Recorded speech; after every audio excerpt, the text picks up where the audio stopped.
Olá, pessoal! Hoje nós vamos falar de curvas parametrizadas. Inicialmente, vamos definir o que seria uma curva.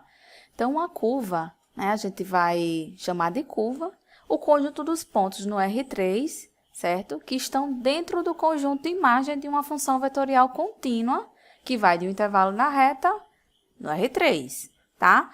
Aqui eu quero só fazer um adendo. Eu estou falando que curva é o conjunto dos pontos na imagem de uma função vetorial contínua em R3, mas lembre que essa definição pode ser estendida para uma função vetorial contínua que chega no Rn, tá? É só para facilitar a maioria das definições que eu vou fazer aqui hoje. Eu vou especificar uma função vetorial chegando no R3, mas pode ser no R2, no R4, no R5, tá?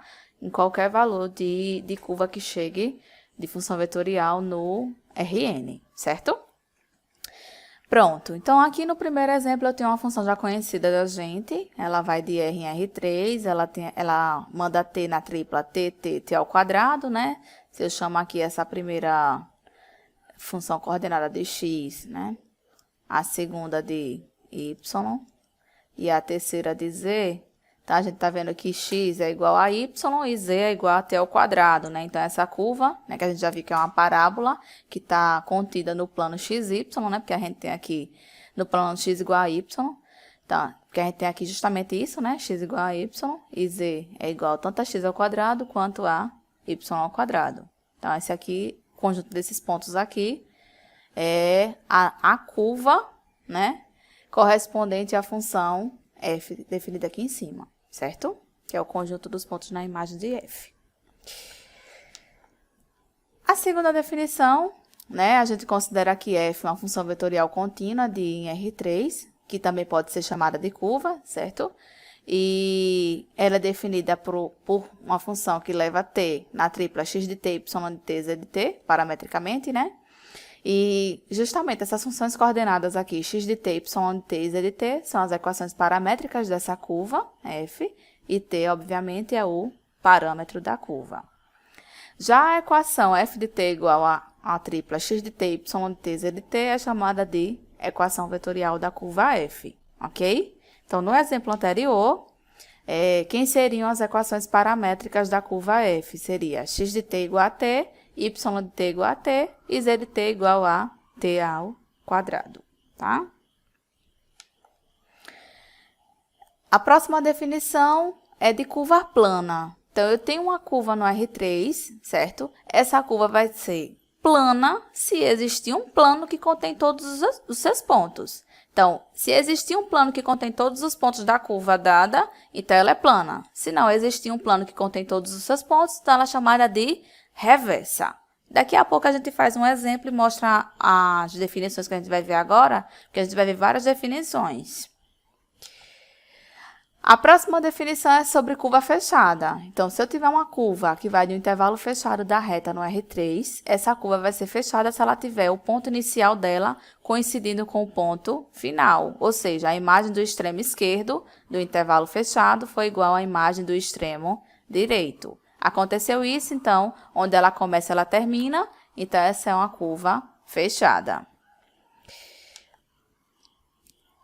A gente vai definir uma curva que vai no intervalo fechado da reta, né, de A até B, em R3, como sendo simples, se a gente tiver o seguinte, se para quaisquer dois valores que a gente tome no intervalo aberto de A até B, se S for diferente de T, automaticamente a gente tiver a imagem de T sendo diferente da imagem de S. Ou seja, se essa curva ela for injetiva no intervalo aberto, tá? Eu não olho o que acontece com os extremos, olho só com o intervalo aberto entre eles. Então, se no aberto ela for injetiva, ela vai ser uma curva simples, certo? Quando é que eu vou saber se essa curva não vai ser simples? Se por acaso você tiver uma curva se interceptando, porque ali significa que você tem dois valores de t, né? Que você tem a mesma imagem na curva, ok? No exemplo 3, a gente tem aqui uma função definida no intervalo fechado de menos 5 até 5, indo no R3. Ela leva t na tripla t ao quadrado, que é a curva que a gente já viu, né? Aquela parábola no plano x igual a y. Então, como eu falei, ela é plana, né? Porque, de fato, tem um plano que contém todos os pontos na imagem dessa função.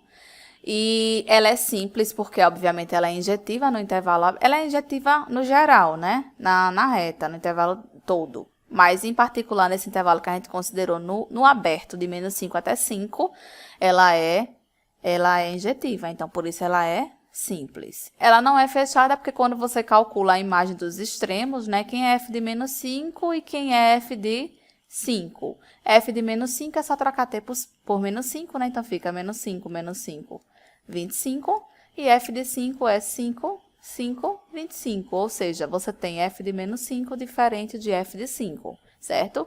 Então, por esse motivo, ela não começa e termina no mesmo ponto, então ela não é fechada. A curva G, ela vai do intervalo fechado de 0 a 2π no R3 e ela é dada por leva t na tripla seno de t, cosseno de t, 1. Também é outra curva já conhecida da gente, né? Essa é a curva que está no plano. Veja que z é constante igual a 1, né? Z igual a 1, né? Que é esse círculozinho aqui. E ela é um exemplo de curva plana, porque de fato está contido, todos os pontos dela estão contidos no plano, z igual a 1. Ela é simples porque ela é injetiva quando você olha no intervalo aberto, né? Porque, obviamente, ela começa e termina no mesmo ponto, mas para saber se ela é simples, eu olho só no aberto. Então, no aberto ela é simples, é injetiva, e ela é fechada porque, pelo que eu já falei, ela começa e termina no mesmo ponto, né? Quem é g de 0 e quem é g de 2π? Só calcular. G de 0 é seno de 0, 0, cosseno de 0, 1, z é sempre igual a 1. Quem é g de 2π? Seno de 2π é 0, cosseno de 2π é 1, e z é sempre igual a 1. Então, eu tenho a igualdade, né? G de 0 é igual a g de 2π, começou e terminou no mesmo ponto, então, portanto, ela é uma curva fechada. No exemplo 5, eu tenho aqui a hélice, né? Eu tenho g, uma função que leva t na tripla cosseno de t, seno t. O intervalo que eu considero aqui é t entre menos π e π. Esse já é um exemplo de curva reversa, porque ela não está contida num plano, né? O conjunto dos pontos dela não está contido em um único plano, certo? Essa hélice aqui, tá? Ela é simples, porque se você olhar no intervalo aberto de menos π até π, ela não tem pontos coincidentes, ou seja, ela não se intercepta, então ela é uma função injetiva. Então, portanto, ela é simples e ela não é fechada porque quando você calcula a imagem de menos π, vamos calcular a imagem de menos π e a imagem de π para ver o que dá, né? A imagem de menos π, você tem cosseno de menos π. Cosseno é uma função par, né? Então, cosseno de menos π é igual a cosseno de π, que é menos 1. Seno de menos π, seno é uma função ímpar. Então, ela é igual a menos seno de π. Só que o seno de π é 0, então menos seno de π também é 0. Quem é t é menos π, né? Quem é g de π? Cosseno de π? Menos 1. Seno de π? 0. T igual a π. Então, eu tenho g de menos π diferente de g de π. Por esse motivo, ela não é fechada, certo? A próxima função, ela é um pouquinho diferente, né? Ela leva t na tripla seno de πt, t ao quadrado em 1. Aqui eu tenho t variando no intervalo fechado de menos 3 sobre 2 a 3 sobre 2. Esse é um exemplo de curva plana, não fechada e que não é simples. Vamos ver o porquê? Vamos lá. Que é plana a gente já sabe porque ela está, sempre z é constante igual a 1, né? Então, ela aqui é uma curva que está no plano z igual a 1, certo? Por que ela não é fechada? Porque quando eu calculo a imagem dos extremos do intervalo, esses pontos são distintos, né? Ou seja, quem é h de menos 3 sobre 2 e quem é h de 3 sobre 2. Quando eu substituo menos 3 sobre 2 aqui na função h, então fica seno de menos 3 sobre 2π, né? Como seno é uma função ímpar, então isso é menos seno de 3π sobre 2, ou seja, menos 1 que dá 1, aqui na primeira coordenada. Menos 3 sobre 2 ao quadrado dá 9/4. E z é igual a 1. Então, essa tripla aqui. Mas quem é a imagem de 3 sobre 2? Seno de 3π sobre 2, que é menos 1. 3 sobre 2 ao quadrado é 9/4. E z é sempre igual a 1, né? Então, observe que eu tenho essa tripla, diferente dessa pela primeira coordenada, né? Então, como ela não começa e termina no mesmo ponto, ela não é uma curva fechada. E por que ela não é simples, professora? Porque veja que ela se intercepta aqui, né? Então, tem algum valor de t, cuja imagem pela função, dois valores de t, cuja imagem pela função h é a mesma. Então, aqui eu mostro que Quando eu calculo a imagem de h por menos 1 e a imagem de h por 1, eu tenho o mesmo ponto, né? Substituo aqui a t por menos 1. Então, seno de menos π é 0, menos 1 ao quadrado é 1, 1. Então, 0, 1, 1. Quem é h de 1? Seno de π, que é 0, 1 ao quadrado é 1, e z é igual a 1. Então, eu tenho o mesmo ponto. Então, por esse motivo, ela é uma curva que não é simples, porque ela não é injetiva no intervalo aberto de menos 3 sobre 2 a 3 sobre 2. E observe que menos 1 e 1 estão dentro do intervalo aberto de menos 3 sobre 2 a 3 sobre 2, porque 3 sobre 2 a gente sabe que é 1,5, certo? Na definição 6, a gente tem aqui a definição de curva suave. Então, o que é uma curva suave? É uma curva que admite parametrização, uma parametrização f de R3, certo? Cuja derivada é contínua e diferente do vetor nulo para todo ponto no seu intervalo, no seu domínio, certo? Então, se eu tenho essas condições, né, uma função que admite, uma curva que admite uma parametrização que tem derivada contínua e derivada diferente do vetor nulo para todo número no domínio, então ela é suave. Exemplos de curva suave, a gente tem retas, círculos, elipse, né, que são curvas que a gente consegue fazer a parametrização dessas curvas, né? E todas têm derivadas diferentes do vetor nulo e contínua para todo número no seu domínio. Então, por esse motivo, são exemplos de curvas suaves. Na definição 7, a gente tem a definição de curva suave por partes, porque eu posso ter uma curva que, no domínio completo dela, ela não seja suave. Ou seja, ela não seja uma curva que admite parametrização com derivada contínua e diferente do vetor nulo para todo ponto no intervalo. Porém, se eu dividir o domínio dela no número finito, né, de intervalos, em que cada intervalo desse ela seja suave, então ela vai ser uma curva que é suave por partes. Vejamos um exemplo. G vai do intervalo fechado de menos 2 até 2 no R3, certo? Ela é definida dessa forma. Para T, no intervalo fechado de menos 2 até 0, ela é essa tripla aqui, né? Que é 2T, 5, 1. E para T maior do que 0 e menor ou igual que 2, ela é a tripla 2T, 2.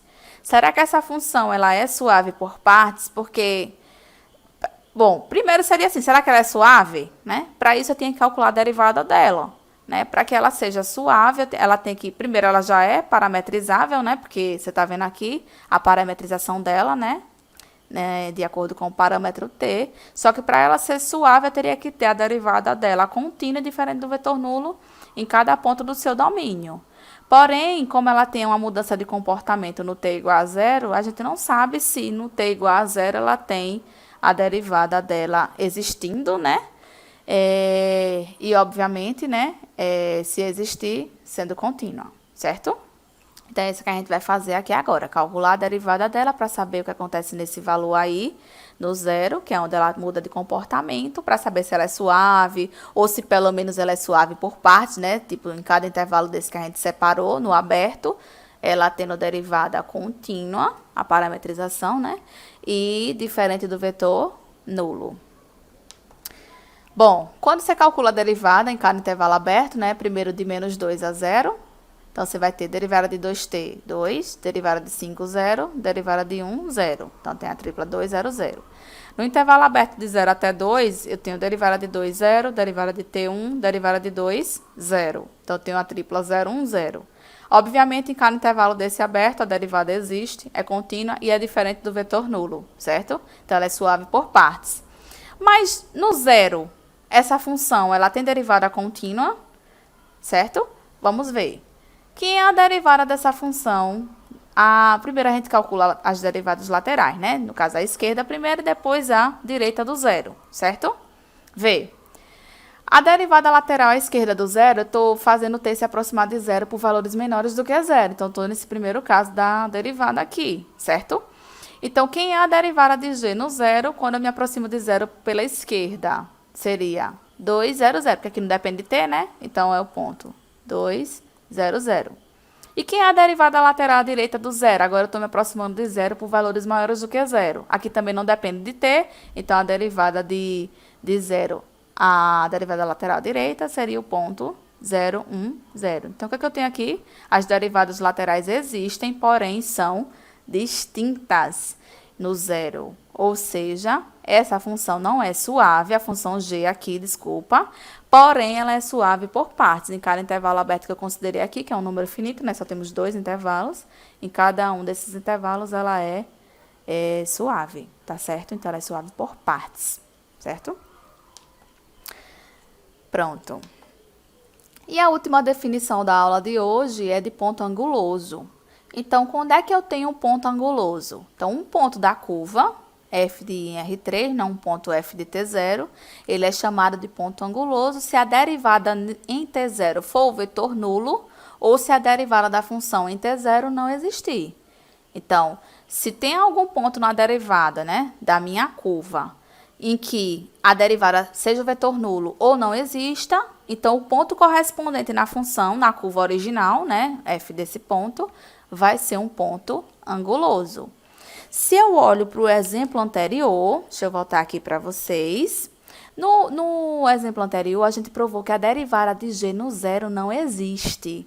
Então, se eu tenho uma função que a derivada dela no zero não existe, então o ponto correspondente na curva, que seria quem? G de zero, ele vai ser um ponto anguloso. Quem é G de zero? Bom, observe que quando t é igual a zero, eu estou nessa primeira função aqui, né? Então, quem é G de zero? Troque t por zero. Então, 2 vezes 0, 0 na primeira coordenada. Aqui no depende de t é 5. E aqui também no depende de t é 1. Então, G de zero é o ponto 0,51. Então, esse ponto G de zero, ele é um ponto anguloso dessa curva G, certo? Então, já que a derivada no zero não existiu da função G, o ponto correspondente na curva, que é o ponto G de zero, é um ponto anguloso. Então, se você tem outra curva, tal que a derivada dela em um certo valor de t, por exemplo, seja o vetor nulo, aí já sabe que o ponto correspondente na curva, né, vai ser um ponto anguloso, ok? Então, é isso que eu queria falar com vocês, pessoal. Até a próxima aula.